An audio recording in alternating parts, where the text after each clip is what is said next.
It was a quiet Saturday morning. The sky was clear, the birds were singing, and I was halfway through my first cup of coffee when I noticed something odd. Out by the lake near my private patio, there were folding chairs.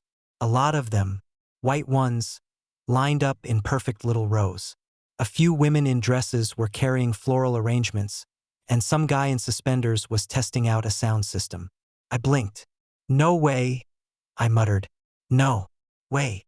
Sure enough, standing in the middle of it all, clipboard in hand, barking orders like a wedding planner on caffeine, was Karen.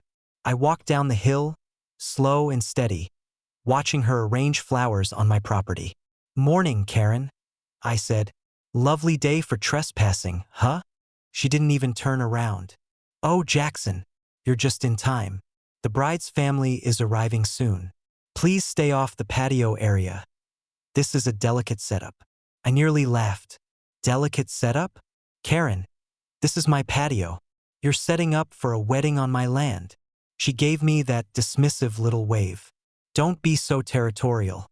The HOA agreed this area could be used as a shared scenic venue. You weren't using it anyway." I squinted. "Shared?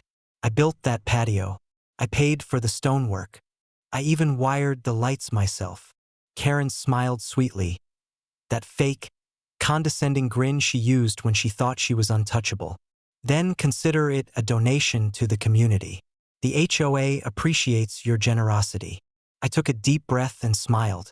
"Oh, Karen, you have no idea how generous I can be." See, 2 weeks earlier, I'd been working on upgrading that very patio. The foundation had developed some cracks, so I installed a hydraulic leveling system underneath, a mechanism that could slightly tilt the platform for drainage or maintenance. It wasn't dangerous, unless someone decided to build a full event setup without permission. So I played along. "All right, Karen, have your wedding. But don't say I didn't warn you when the patio gets a little emotional." She frowned. "Emotional?" I just smiled and walked away. By noon, the guests had arrived, at least 60 people.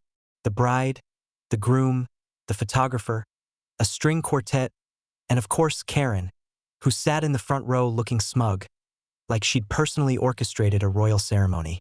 I stayed in my house, watching from my porch with a glass of iced tea and my remote control in hand. The ceremony began. The officiant started his speech. Everything was going smoothly until I pressed button 1. The patio made a faint horn noise, barely noticeable, but the back half tilted 1 inch downward. Everyone shifted in their seats, murmuring as their drinks began sliding ever so slightly off the tables. The officiant wobbled mid-sentence. Karen shot up, glaring toward my house. "Jackson, something's wrong with your patio." I cupped my hands around my mouth. "Oh no, must be the shared scenic venue's drainage system activating." "Don't worry, it's HOA approved." The guests chuckled nervously. The bride tried to keep smiling. The officiant continued. Then, as the vows began, I pressed button 2. The patio tilted 2 inches forward. The entire front row, including Karen, lurched forward, clutching their chairs as water bottles and purses slid toward the edge. Karen shouted, "Turn it off! Turn it off!" I waved from my porch. "Can't. HOA controls it now, remember? Shared property." By this point, the guests were standing. The string quartet had stopped playing, and the groom's best man was trying to hold the cake steady. I pressed button 3. The patio gently tilted to the side. Not enough to hurt anyone, but just enough to send every glass, chair, and flower vase sliding in slow motion. One poor guy dove to save the cake, heroic but useless. It splattered right across Karen's designer blouse. Her scream echoed across the lake. "You'll pay for this." I laughed so hard I nearly fell off my porch. "I think that's my line, Karen. You'll be getting a rental bill for unauthorized use of private property, plus cleaning fees." The sheriff showed up 15 minutes later, called by an embarrassed member of the bridal party. When he saw the mess, he just sighed. "Karen, what did you do this time?" She jabbed a frosting-covered finger at me. "He sabotaged a wedding." The sheriff looked at the tilted patio, then back at her. "On his land." She blinked.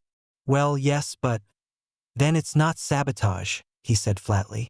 It's called gravity. Long story short, the HOA had to pay damages to the bride's family, reimburse me for event cleanup, and Karen got officially removed from the HOA board for unauthorized use of private property. A week later, I replaced the old wooden sign at the dock with a new one. It read, "Private property, no trespassing. Weddings require security deposits." Every time I walk by, I can still picture Karen's horrified face as that cake slid into her lap. And honestly, it's the best wedding memory I never attended. Birthday cake face with tears of joy.